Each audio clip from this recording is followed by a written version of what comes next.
Alright, everybody. Welcome back here again.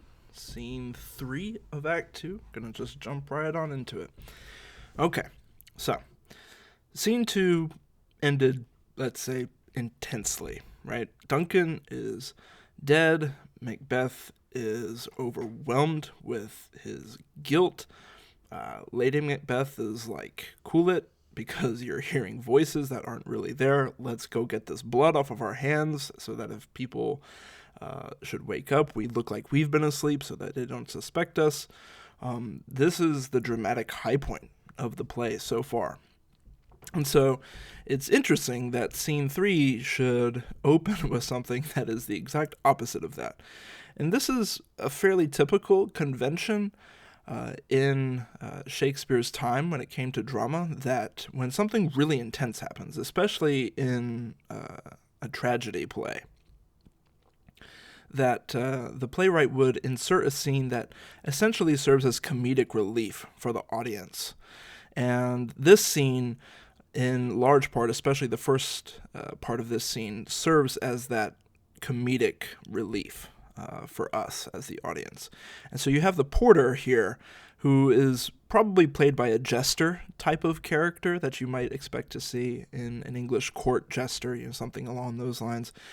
And here he kind of comes out on stage and makes a lot of really lewd jokes that we won't spend too much time with, because we'll kind of skip over most of what he says to get to back to kind of the main narrative. But suffice to say that, he cracks a bunch of jokes here. And the porter, he's the doorman, so he's the one who's responsible for answering the door. Of course, we heard all the knocking at the door at the end of scene 2. Now we see where it's coming from and who it is that has been doing all this knocking. So the porter comes out on stage, and mostly he's he's kind of making fun of whoever might be on the other side of the door, mostly. Okay, and now the porter eventually opens the door to Macduff and Lennox. Lennox we have already seen earlier on in the play. Macduff, however, we have not. He is a new character and an important character. He's really kind of the last big player in this play to be introduced. So, Macduff comes out. All right, was it so late, friend, ere you went to bed, that you lie so late? Because, it's early in the morning right here. And the porter comes out. Faith, sir, we were carousing till the second cock, so they were parting until 2 o'clock in the morning right there. And drink, sir, is a great provoker of 3 things, and so they're going to have a little jesting fun back and forth. Oh, what 3 things does drink especially provoke? Marry, sir, nose painting, sleep, and urine, because of course. Lechery, sir, which, is just kind of sexual promiscuity is what he's referencing here. It provokes and unprovokes. It does both things. If you have too much to drink, it can get you going in terms of lechery. It can also not get you going. It provokes the desire, but takes away the performance. Therefore, much drink may be said to be an equivocator with lechery. It makes him, and it mars him. It sets him on, it takes him off. It persuades him, and disheartens him. Makes him stand to, and not stand to. Let you guys use your imagination for what that joke is about. In conclusion, equivocates him in a sleep, and giving him the lie, leaves him. And so... kind of, drink can force you to make the walk of shame the morning after is kind of what he's getting at.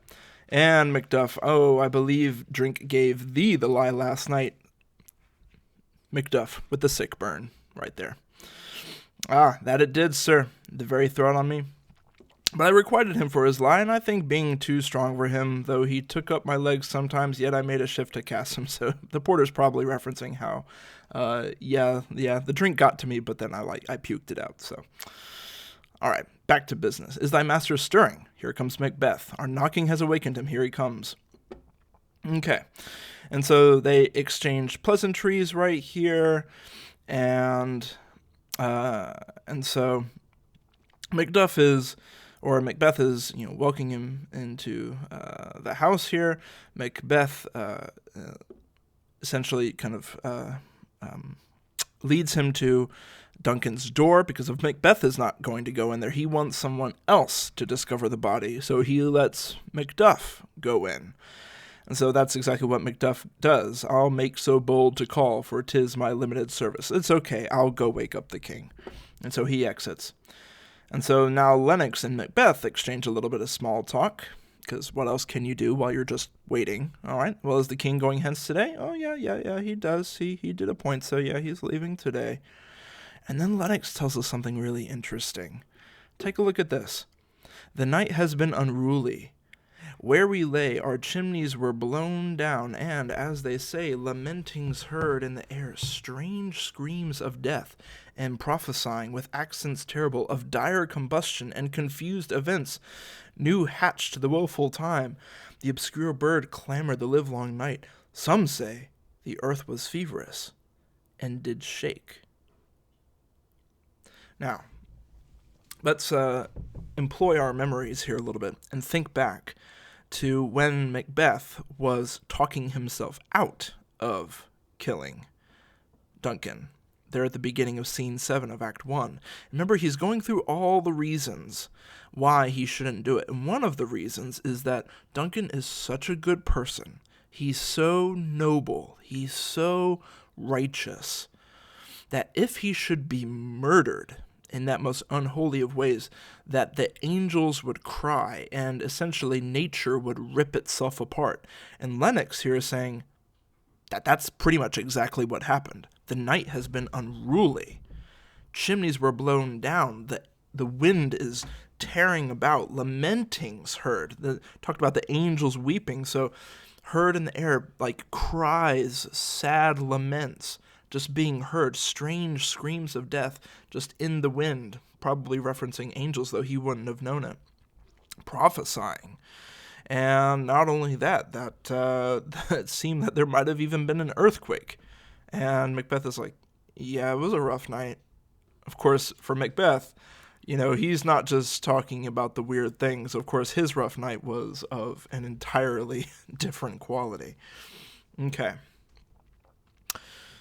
Macduff comes back. Horror, horror, horror. Tongue nor heart cannot conceive nor name thee. Oh, what's the matter?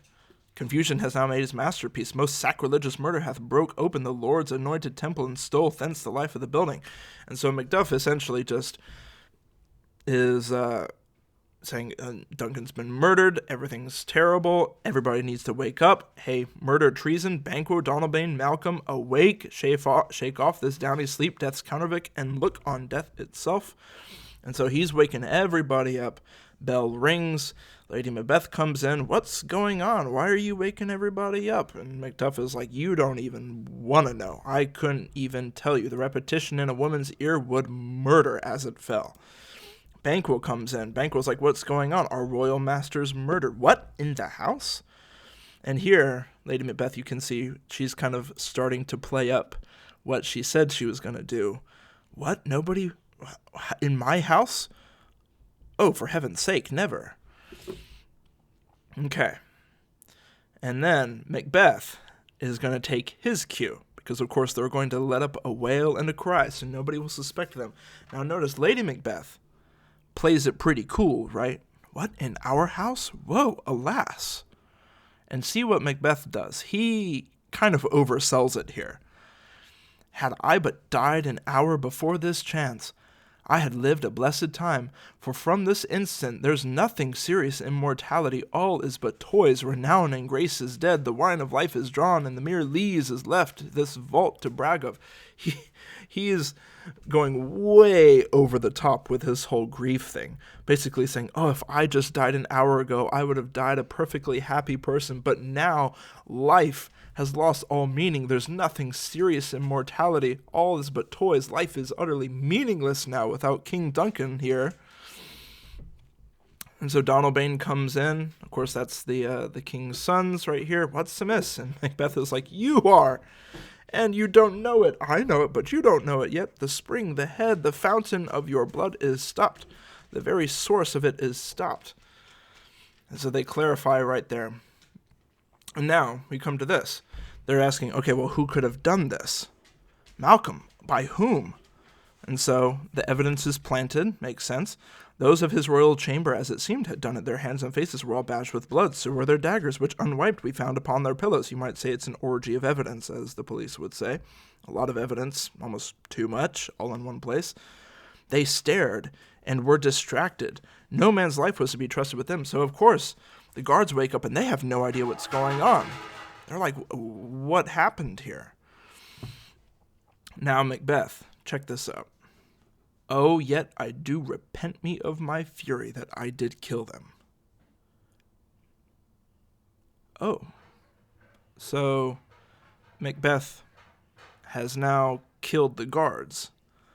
Let's think about this here for a second. Macduff, wherefore did you so? What are you talking about? So Macbeth has just killed the king, an innocent person.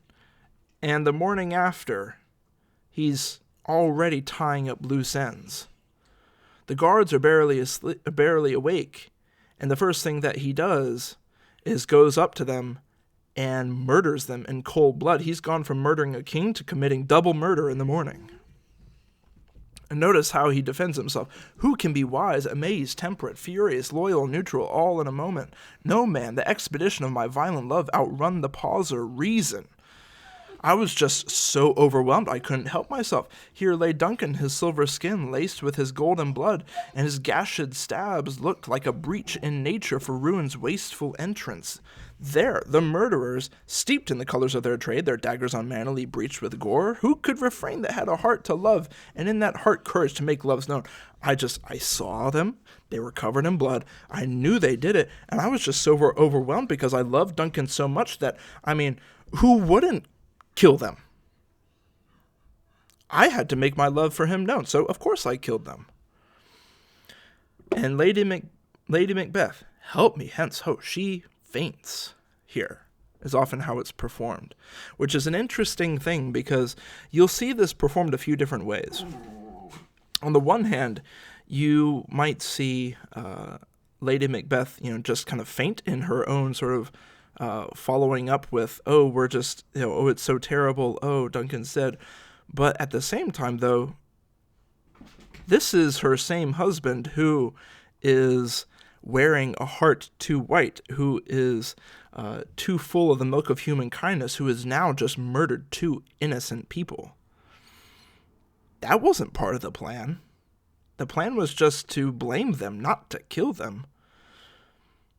Who is this man that she is married? She's not sure if she can recognize him anymore. Okay. Now, a lot of questions have come up about what about Malcolm and Donalbain? Because true, Malcolm is next in line to the throne, so what's going to happen here? All right. Aside to Donalbain, they're having a conversation with each other right here, you can see. Why do we hold our tongues? That most may claim this argument for ours. Shouldn't we? Maybe we should speak up. What should be spoken here, where our fate, hid in an auger hole, may rush and seize us? Let's away, our tears are not yet brewed. Okay, so we haven't worked ourselves up. We're still kind of in control of our faculties. We're not too upset yet. Let's get out of here. Okay. Nor our strong sorrow upon the foot of motion. So they're already kind of thinking, maybe we should just get out of here. Okay. Let's scroll down here just a little bit more. So Macbeth is like, hey, okay, we need to figure things out. Let's all get together. And now everybody exits, all but Malcolm and Donalbain, and then we get this last little bit of conversation. Malcolm, what will you do? Let's not consort with them. Let's not talk with all these other people right here. To show an unfelt sorrow is an office which the false man does easy. This is exactly what Macbeth is doing. He is showing an unfelt sorrow. And Malcolm is saying, that's a pretty easy thing to do. To look like you're sad and not actually be sad. And so, something's not right here. Okay. So, Malcolm says, I'll to England. I'm going to run away to England. Donalbain says, okay, to Ireland I'll flee to Ireland. Our separated fortune shall keep us both the safer. If we split up, we'll be in better shape. We'll both be safer. Where we are, here at Macbeth's house, there are daggers in men's smiles. The near in blood, the nearer bloody. And so think about this. Essentially what they're saying is, somebody here murdered our father. And you know what? We're next. And they're right. 100% they're right. Yeah. If somebody had the guts to take out Duncan, if Malcolm and Donalbain just stick around, they're just putting themselves in the path of the next knife. So yeah, that's what they do. They run away. And that is what now clears the path for Macbeth. Malcolm can't be King of Scotland if he's not in Scotland. Okay. This murderous shaft that shot hath not yet lighted, and our safest way is to avoid the aim. So, there's an arrow aimed at our heads, and it's best to just get out of here. Therefore to horse, and let us not be dainty of leave taking, but shift away. There's warrant in that theft which steals itself when there's no mercy left. They exit. All right, on to scene 4. Enter Ross. We haven't seen Ross in a while, with an old man. This old man can kind of be played a few different ways. Sometimes you'll see him played as kind of like a clergyman type, or he'll just kind of be a regular old man hanging around town. Either way. Okay. So the old man comes out 70 I can remember well. So he's lived a long time, and he can remember a lot of years, within the volume of which time I have seen hours dreadful and things strange, but this sore night hath trifled former knowings. And so essentially here they just talk about how, that night was crazy. Weird stuff went down. So the old man comes, 'tis unnatural, even like the deed that's done. So he's like, the night was weird, even compared with the king. It just adds to the bizarreness of what happened. On Tuesday last, a falcon towering in her pride of place was by a mousing owl hawked at and killed. And so if we're thinking of like a falcon, a grand falcon, he's like, the whole order of nature has been turned upside down. This grand falcon by a little owl was killed, taken out mid-flight. That's something that never happens. Bizarre. Ross goes further, and Duncan's horses, a thing most strange and certain, beauteous and swift, the minions of their race, turned wild in nature, broke their stalls, flung out contending against obedience, as they would make war with mankind. So the horses that belong to Duncan just lose it. Old man says, 'tis said they ate each other. And yes, they did so. So these horses lose their minds and kill each other. It's bizarre. Now Macduff comes on the scene. All right. Macduff, how goes the world? Why? Macduff is full of little one-liners like this. See you not? How can you ask me how the world's going? Don't you live in it? Don't you see what's happening? It's crazy. Is it known who did this more than bloody deed? Sticking with the story, those that Macbeth has slain. It's just the guards, because, no other real suspects. That's just what the story is. Alas, the day. What could they pretend? And this is a good point. What could they do? They're dead. They can't defend themselves. That loose end is all tied up. Macduff goes further. They were suborned. Malcolm and Donalbain, the king's 2 sons, are stolen away and fled, which puts upon them suspicion of the deed. So the primary story is that it was the king's guards, because the blood and the daggers and all that. But Malcolm and Donalbain ran away. And so, is that a guilty kind of flight? Maybe. At least some people think so. But Ross, he can't get his mind around it. He's like, against nature still. Thriftless ambition that will raven up thine own lives means. So he's like, it doesn't make sense that the guards would do it. They couldn't defend themselves one way or the other. We weren't able to hear their side of the story. And Malcolm and Donalbain, that doesn't make sense. Against nature. Thriftless ambition. Malcolm was next in line to be king. What sense does it make to murder his own father than just run away? Doesn't make sense. Then he acknowledges what the case is. Then 'tis most like the sovereignty will fall upon Macbeth. Macduff goes one step further to say, it's not probable. Already is. He's named and gone to Scone to be invested. This is kind of his coronation, if you will, as king. And so where's Duncan's body? Carried to Combe Kill, the sacred storehouse of his predecessors and guardians of his bones. So Duncan's going to off to be married. And now we get a pretty important little thing right here. Ross asks, okay, so will you, Tyscoon, are you going to go to Macbeth's coronation? And Macduff's like,